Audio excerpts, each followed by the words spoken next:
저기 선호 씨, 나연 씨 못 봤어요? 전화도 안 받고. 나혜 씨요? 그러고 보니 오늘 아침에 못 본 것 같은데. 선호는 잠시 고개를 두리번거리며 주변을 살폈다.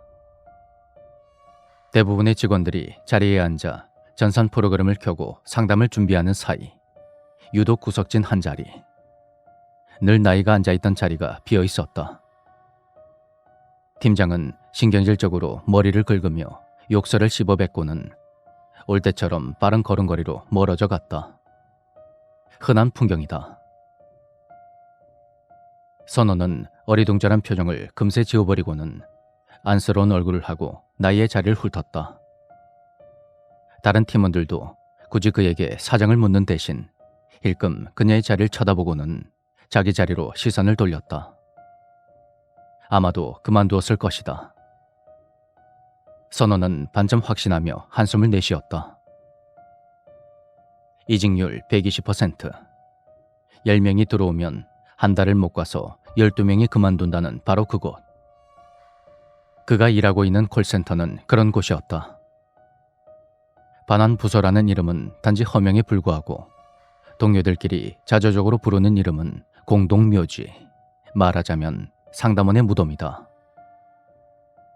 직원 한 명당 하루 평균 40에서 50개의 콜을 받아내야 한다는 것은 바꿔 말해 매일같이 50명 가까운 성난 괴물들을 말로만 설득해서 되돌려 보내야 한다는 뜻이다. 말이 설득이지 샌드백이요 욕바지다. 잠시 선호가 그런 생각을 하고 있던 사이 9시를 알리는 전자벨이 울리고 곧 모든 전화기가 일제히 포효를 쏟아내었다.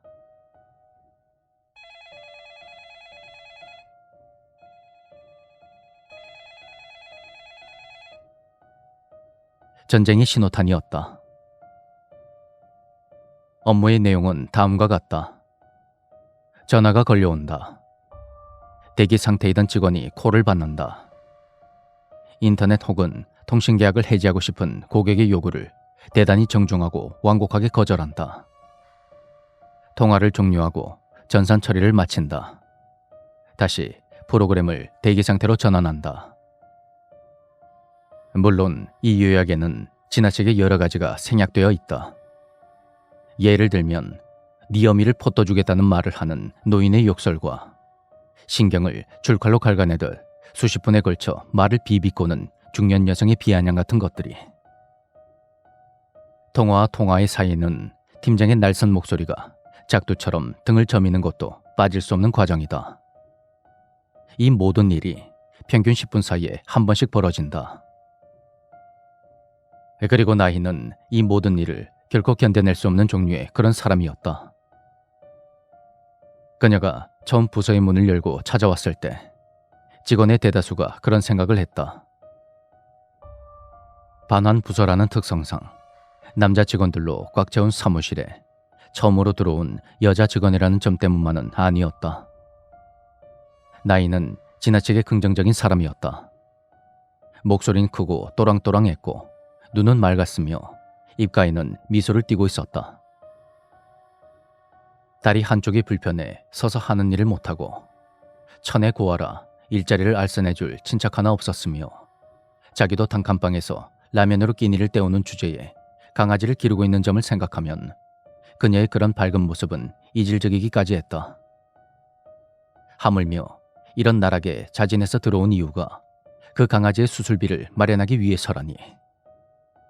고참들은 텄다는 듯 고개를 가로젓고는 그때까지 막내였던 선호에게 파일들을 대강 떠넘겼다. 야, 어차피 곧 나갈 테니까 적당히 가르쳐놔라. 나이의 입사 첫날 첫인상은 딱 그 정도였다. 물론 그녀는 적응하기 위해 노력했다. 남들보다 20분 더 일찍 출근해서 업무 노트를 달달 외웠고 전산 프로그램 설명서를 시도 때도 없이 훑었으며 누구보다 열정적으로 통화를 시도했다. 그 깐깐하고 표독스러운 팀장이 적어도 업무 태도에 대해서만큼은 나이를 나무란 적이 없을 정도로 그녀는 참으로 열심히 했다. 그러나 모든 서비스직이 그렇고 특히 콜센터에선 더더욱 그렇듯이 모든 문제는 고객들로부터 비롯되었다. 반환 부서는 말하자면 최후의 방파제다. 일반 부서를 돌고 돌다가 기어코 만족할 만한 결과를 얻어내지 못한 사람들이 바짝 독이 오른 채 화살처럼 날아드는 곳이다.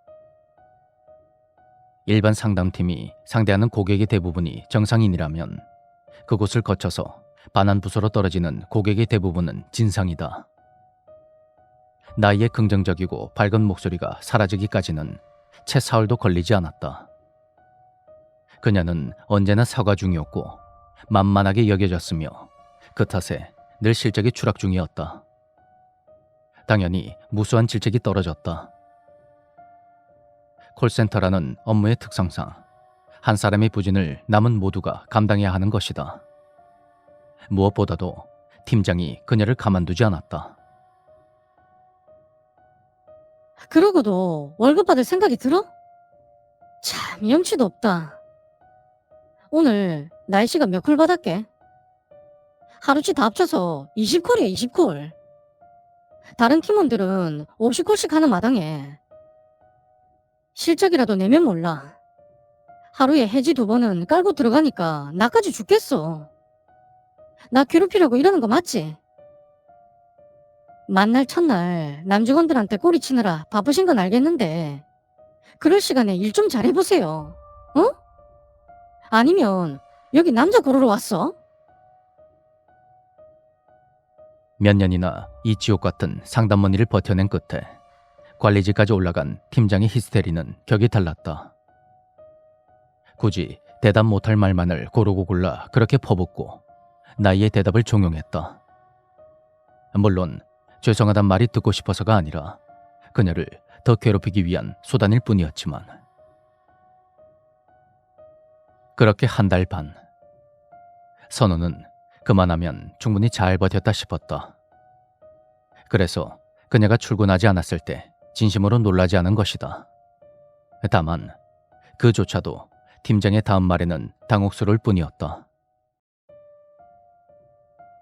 아니 진짜 어디 자빠져 자는 거 아니야? 총무과에서 연락 왔어. 나이씨 어제 퇴근 기록이 없다고. 정신을 어디다 빼놓고 다녀? 퇴근을 안 했다고요? 그래. 아마 나 이만큼 고생했어요 하고 티라도 낼 모양인데 아주 주접을 떨고 앉았지. 안 되겠다. 선호 씨가 가서 CCTV랑 업무 기록 좀 뒤져보고 총무과에 알려줘. 선호는 대번에 난색을 취했으나 팀장이 그럼 자기가 찾냐며 펄펄 뛰는 통에 별 수 없었다. 나이가 없는 마당에 선호까지 자리를 비우면 남은 팀원들이 2사람분을 더 해야 할 터였다. 원망설인 음울한 눈이 몇 개나 등에 꽂히는 걸 느끼며 선호는 전산 프로그램을 다른 업무 중 표시로 바꾸어 두고 자리를 나섰다. 네네. 6시쯤부터 빠르게 돌려봐 주세요. 선호는 경비실의 CCTV 앞에서 귀찮은 듯 손짓했다. 가엾은 건 가엾은 것이고 쓸데없는 일을 하는 것은 별개라는 듯이. 그러나 심드렁하던 그의 표정이 딱딱하게 굳어지기까지는 그리 오래 걸리지 않았다. 없었던 것이다. 나이의 퇴근 영상이. 출입구는커녕 회사 건물 주변을 조망하는 CCTV 그 어디에도 어제 나이가 퇴근하는 영상은 보이지 않았다. 콜센터 일 특성상 모든 직원이 퇴근 직전까지 엉덩이를 붙이고 있으며 그중 특히 나이는 더욱더 그러했다. 고객의 전화를 먼저 끊을 수 없다는 상담원 규칙 탓에 툭하면 6시고 7시고 전화기를 붙들고 있던 모습이 흔했다. 당장 어제 마지막으로 자리를 정리하고 나가는 선호는 홀로 상담을 이어가던 나이의 모습을 똑똑히 보았다. 설마 정말로 아직 회사 안에 있는 것인가? 어쩐지 등줄기가 서늘해지는 예상에 선호는 서둘러 CCTV를 뒤졌다. 회사 내부를 포함해서 반환 부서에서 나오는 모든 길목을 샅샅이. 그러나 회사 바깥과 마찬가지로 저녁 6시 이후에 나이가 돌아다니는 영상은 찍혀있지 않았다. 그리고 그것은 아직 나이가 반환부서 사무실 안에 있다는 얘기였다. 서둘러 부서 사무실로 돌아온 선호는 팀장에게 사정을 설명하고 부서 내부를 뒤졌다. 날선 표정으로 부하 직원들을 독촉하고 있던 팀장마저도 금세 표정이 굳어 그를 도왔다. 사무실 구석에 있는 캐비넷들, 책상 아래와 천장 위쪽, 사람이 몸을 웅크려 들어갈 수 있을 만한 곳이라면 모두 뒤져봐도 없다. 나이의 흔적은 어디에도 남아있지 않았다.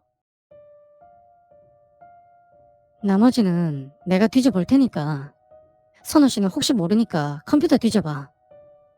마지막 통화 기록이랑 내용까지 싹 훑어보라고. 팀장이 어딘가로 전화를 걸며 그에게 나이의 자리를 손짓했다. 쉴 새 없이 콜이 쏟아지는 와중에도 의아한 눈빛이 둘을 쫓았다. 지금까지 휴면 모드이던 나이의 컴퓨터를 켠 선호의 입에서 순간 헉하는 경악성이 쏟아졌다. 미처 프로그램을 종료하지 않은 듯 그때까지도 로그인 상태였던 전산 프로그램에 떠오른 화면 때문이었다.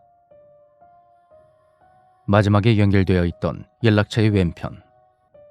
상담원들이 특이사항을 기록하는 비고란에는 수십 줄에 걸쳐 똑같은 내용이 적혀 있었다. 죄송합니다. 죄송합니다. 죄송합니다. 죄송합니다. 어쩐지 다른 컴퓨터보다도 흐릿한 화면 한가득이, 붉은 비고란에 빼곡한 사죄는 대체 누구에게 향한 것일까? 더욱이 이상한 것은 나이가 어제 마지막으로 통한 상대와의 연결 횟수였다. 보통의 고객들은 모를 테지만 콜센터로 오는 모든 콜은 반드시 랜덤하게 지정된다. 하청업체를 포함한 여러 군데의 사무실과 그 안에 들어찬 상담원 가운데 전화가 올 당시 대기 상태였던 컴퓨터에 직결되는 시기라 고객을 가려받을 수 없는 것이다. 그러나 예의 죄송합니다 라는 번호는 이미 나이와 수십 차례 연결된 것으로 기록돼 있었다. 상담 이력 전체를 통틀어서 단 한 번도 예외 없이. 있을 수 없는 사태에 아연해 있던 선호는 우선 오금을 깨무는 기이함을 젖혀두고 상세보기 항목을 눌렀다. 마지막 통화 종료 시간 20시 31분. 퇴근 시간으로부터 2시간 반이 지난 시점이었다. 아무리 상담원이 먼저 전화를 끊을 수 없다곤 해도 이 정도는 이미 도를 넘은 수준이었다. 보통의 경우라면 20시는커녕 18시 반쯤이면 팀장이 자기 권한으로 통화를 이양받고 적당히 처리하는 것이다. 팀장님, 혹시 어제 나이 씨 전화 안 끊어주셨어요? 아니 저기 나도 좀 바빴고. 통화를 마치며 들어오던 팀장에게 묻자 순간 그녀의 안색이 딱딱하게 굳는다. 어물어물 변명을 하는 팀장을 보고 선우는 참 괜한 질문을 했다 싶었다. 그렇지 않아도 나이를 괴롭히려고 없던 꼬투리도 잡으려고 안달을 하던 그녀였다. 당연히 자기가 먼저 퇴근을 하면 했지 나이를 도와주진 않았을 것이다. 사태가 점점 심상치 않아지는 것을 직감한 팀장이 서둘러 달려나갔다. 그 뒷모습을 한번 노려본 선호도 다시금 화면으로 고개를 돌리고는 자리에 연결된 헤드셋을 착용했다. 어쨌거나 나이를 찾는 것이 우선이었다. 그는 프로그램 내부에 저장돼 있는 통화 기록을 불러냈다. 어쩌면 여기에 단서가 있을지도 몰랐다. 우리 곁에 다정한 이웃 V플러스텔레콤 상담실입니다. 무엇을 도와드릴까요? 3시간을 훌쩍 넘는 통화의 서두는 나이의 어두운 목소리로 시작되었다. 무슨 영문인지 몰라도 이미 수십 차례 통화한 대상이란 것을 미리 확인할 수 있었을 터였다. 어디 대체 무슨 진상이었던지 들어볼까? 선호는 묘한 적대감을 느끼며 귀를 집중했다. 그리고 오늘 하루 내내 이미 그랬듯 상황은 그의 예상을 또다시 벗어나고 있었다. 통화 상대의 목소리가 전혀 들리고 있지 않았던 것이다. 네, 고객님. 물론 기억하고 있습니다. 하지만 아무리 그렇게 말씀하셔도 아니요, 아닙니다. 진상 취급이라뇨. 전혀 그런 의도가 없었고요. 전 단지 아닙니다. 정말로 아니에요, 고객님. 정말 저는 꼭 도와드리고 싶은데 저한테는 권한이 없어서. 예, 뭐든 할게요. 사죄드릴 수만 있으면 뭐든 할게요. 더욱 기괴하게도 상대방으로부터는 아무런 말도 들려오고 있지 않음에도 나이는 점점 더 낮은 자세로 답변을 하고 있었다. 마치 격한 비난이라도 당하고 있는 양 목소리가 점차 떨렸고 통화를 시작한 지 10분도 되지 않아서 나이는 거의 오열하듯이 울며 전화를 이어가고 있었다. 짐승의 비명이라도 듣는 것처럼 차마 계속 들을 수 없는 수준이었다. 서둘러 재생한 다른 통화 기록들도 모두 마찬가지였다. 수일에 걸쳐 나이의 태도에 차이는 있을지언정 상대방의 목소리는 일절 들려오지 않았다.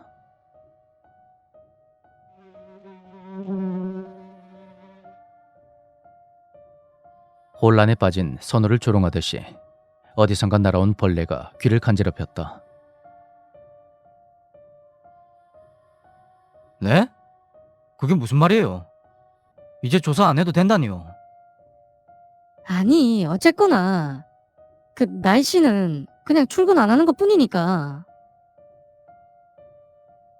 선우는 애써 딴청을 피우는 팀장을 매섭게 쏘아봤지만 대답은 바뀌지 않았다. 어쩌면 당연한 일이리라. 사내 괴롭힘 끝에 회사 내에서 실종된 여직원이라는 화두가 사측에 반가울 리가 없다. 그렇지 않아도 감정을 혹사하는 일이라는 이미지가 큰데 이런 부정적인 이슈가 터지면 좋을 리 없으니까. 오전 내내 이리 뛰고 저리 뛰며 사방을 날아다니던 팀장은 기어코 나이의 실종을 무단퇴사로 마무리 지은 듯 했다.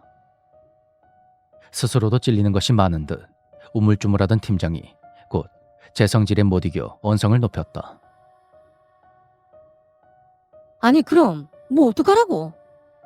내가 나가라고 칼로 찌르기라도 했어? 하여튼 일은 이걸로 끝이니까 선우 씨도 가서 자기 일이나 봐요. 어디 가서 떠들어댔다가는 큰일 치를 줄 알아. 알았어? 팀장은 마치 억눌렸던 본성을 폭발시키기라도 하듯이 거칠게 사태질까지 했다. 참 추악한 모습이었다. 물론 그것은 선호도 마찬가지였다. 마치 제2의 천성처럼 몸에 배인 노예 근성은 그 이상의 반항을 용납하지 않았다. 선호는 다시 자신의 자리에 앉았고 무감각하게 업무를 시작했다. 하긴 그저 나이가 사라졌을 뿐이다. 그녀는 천의 고아에 딱히 친분이 깊은 사람도 없었던 듯하니 이런 식으로 마무리를 지어도 달리 문제될 것은 없을 것이었다. 그런 비겁한 타산이 선우의 무릎을 꿇렸고 그걸로 그만이었다.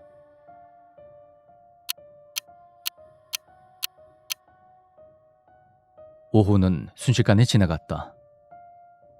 이세계 1인 양 기묘했던 통화 내용도 나이의 처절한 울부짖음도 곧 들이닥치는 진상들과의 힘겨루기 사이에 머릿속에서 사라져버렸다. 해가 뉘엿뉘엿 지고 있을 때쯤엔 기분 나쁜 진땀이 등을 적시고 있었고 그저 퇴근하고 싶다는 기분밖엔 남지가 않았다. 하필 업무 종료 직전에 들어온 콜 탓에 이미 퇴근 시간이 지났다는 점도 한몫했다. 이미 다른 사람들은 모두 떠나가고 사무실엔 오직 선호뿐이었다. 힘겹게 후처리를 마치고 파일을 정리한 선호는 축축한 의자에서 엉덩이를 뗐다. 집에 뭐 남아있는 게 있던가? 장보기도 귀찮은데.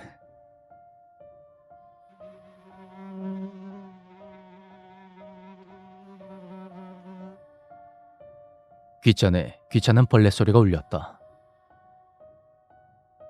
어우, 뭐야? 웬 벌레가... 귀찮은 듯이 손살을 치던 그의 눈에 나이의 자리가 보였다. 썩은 고기라도 있는 듯 유독 거기에만 여러 마리의 벌레가 맴돌고 있었다. 문득 선호는 아까 마지막 통화 내용을 끝까지 듣지 않았다는 것을 떠올렸다. 장시간의 갈등, 피곤한 몸과 호기심 사이에서 그는 갈등했고, 퇴근하려고 집어들었던 가방이 내려진 곳은 뒤편에 있던 나이의 자리였다.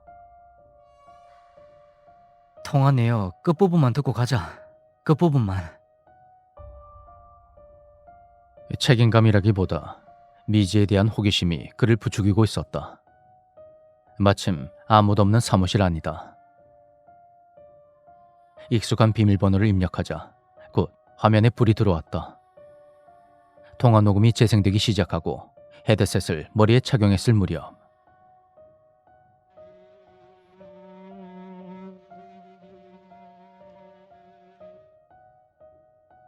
다시금 벌레가 귓전을 간지럽혔다. 짜증스럽게 손살을 치던 선호는 순간 뭔가가 이상하다는 것을 깨달았다. 벌레 소리가 들려오는 곳은 공개 중에 드러나 있는 왼쪽 귀가 아니라 단방향 헤드셋을 착용하고 있는 오른쪽 귀였다. 불길한 예감에 선호가 거칠게 헤드셋을 벗어던진 순간 무시무시한 진동과 함께 손가락 2마디만한 헤드셋의 수화부에서 벌레들이 치솟는다.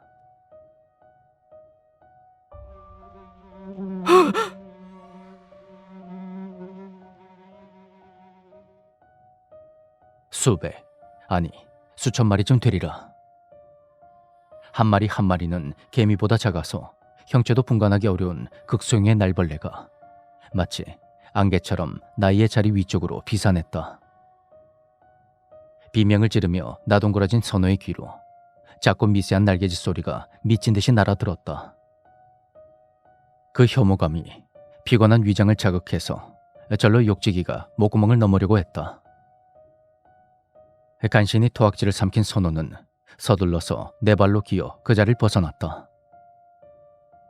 창백한 형광등 불빛 아래로 이젠 숫제 무언가의 그림자처럼 보일 정도로 무수한 벌레들이 떠올랐다. 아니, 잠깐만. 쓴물이 솟구치는 입을 손으로 틀어막고 있던 선호는 문득 깨달았다. 벌레들의 무리는 정말로 무언가의 그림자처럼 형태를 이루었다. 익숙한 모양이었다. 키는 그의 가슴께까지 오도록 작고 한쪽 다리가 불편해 오른쪽으로 기울어진 어깨, 옷깃을 좀 넘는 길이의 짧은 머리카락, 운집한 벌레들에 의해 이루어진 검은 실루엣은 분명 어떤 여성의 모양을 하고 있었다.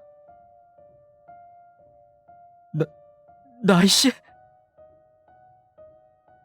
갈라진 목소리에 대답은 돌아오지 않았다.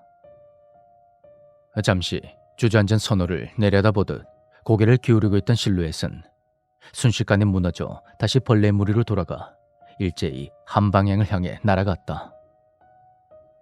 환기를 위해 열어두었던 창문 쪽이었다. 그 등장처럼 도무지 현실이라고 믿기 어려운 방식의 퇴장이었다. 넋을 잃고 있던 선호의 귀에 어느새 뽑혀버린 헤드셋 대신 스피커를 통해서 재생시켜 두었던 통화녹음의 소리가 울려 퍼졌다.